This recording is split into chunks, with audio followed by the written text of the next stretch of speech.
Project Partners is a consultancy.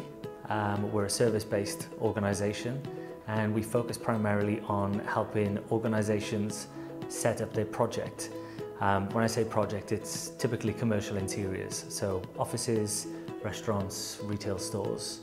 We help them identify the right contractors, we help them get the best price from those contractors, we help them set up the project as far as building a CapEx is concerned and setting up the schedule, and ultimately we do help them manage that project right the way through to handover. Project management, if I had to pigeonhole what it is that we do, I would say that we do project management, which is actually a very competitive market, which is actually one of the key contributors to me never really sitting still. I'm always looking for ways to kind of like enhance the service offering, make things better for our employees and ultimately our clients as well.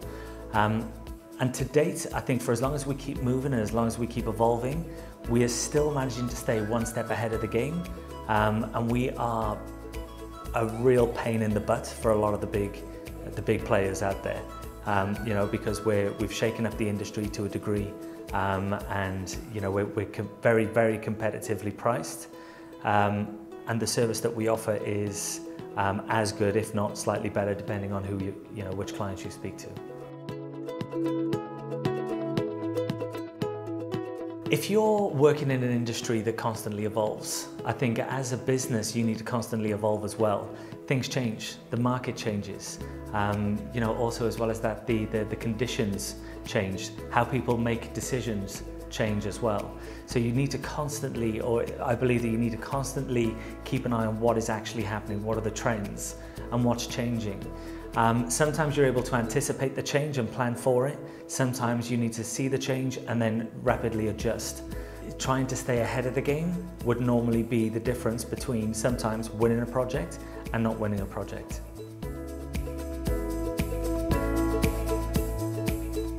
First of all, I wanted to make sure that the staff were happy.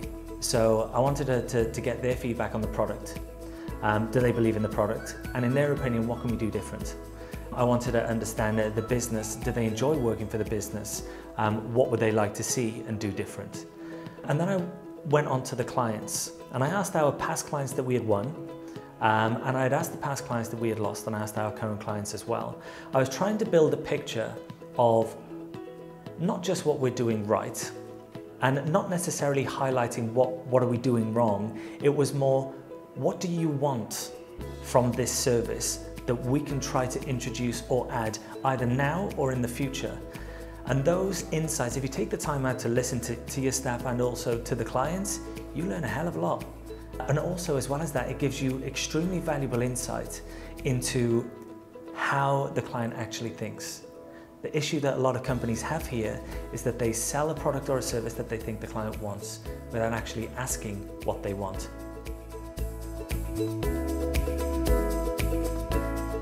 If I had to pick just one, would be the fact that clients actually, the vast majority of the clients, didn't give a damn about the reports.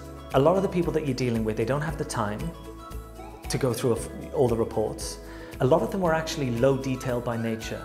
So it's kind of like when you receive your shopping bill, for example, you don't go through each line, you just have a look at the bottom price and then you get it settled. That's all they cared about. So they were having a look at, right, are we on time? Are we on budget? And what's happening next week?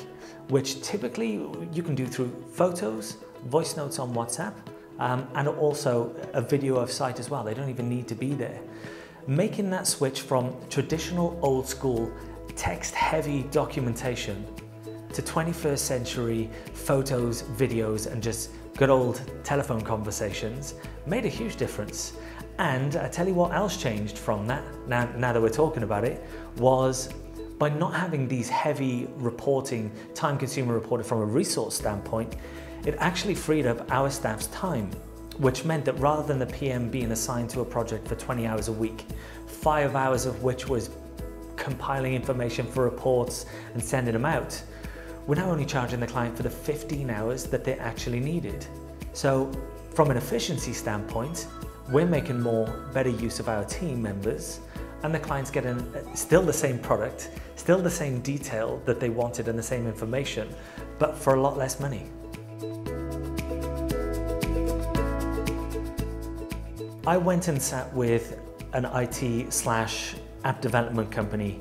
I wanted to know what else I could do to actually further improve and simplify and improve the efficiencies for us and the client. So I sat with an IT company, and these were actually my real words. I said, what would Google do if they had to make a project management application? Because Google are amazing, right?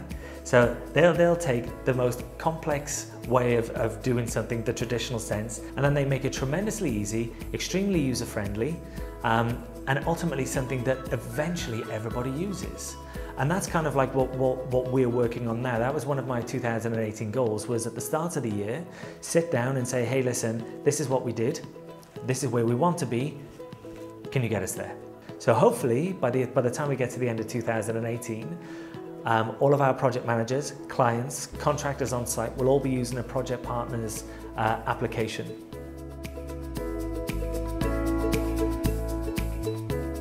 Because of how efficient my team became, we were able to actually provide the same value, in fact, maybe even a better value, for a lot less money, which meant that the time saving was on average about 20 to 25%. Now, if you've got a 12-month project where the project consultancy fees are anticipated at 1 million dirhams, and we can do that for 750,000 dirhams, that is an awful lot of money that could be allocated elsewhere. So that was kind of how we shifted.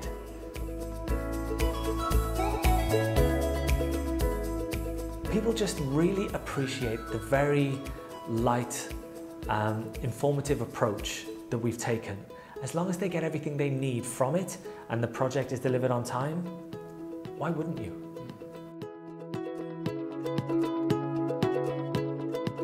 So my advice would be to listen.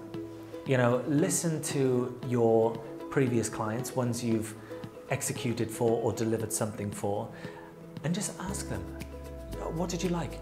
What didn't you like? Even if they say, oh, we loved you, well, just ask them, okay, what could we do better? Oh, you couldn't do anything better. But if there was one thing, what would it be? Keep going until they give it to you, And then if you hear that enough times, if out of 10 clients, 3 of them or 4 of them are saying the same thing, well, then include it. Before you disrupt everything, do enough homework, speak to your previous clients, speak to future clients, and also just listen to the market. And I think as long as you've got a strong enough, compelling product or service, and the USP is extremely well defined, go for it. But plan.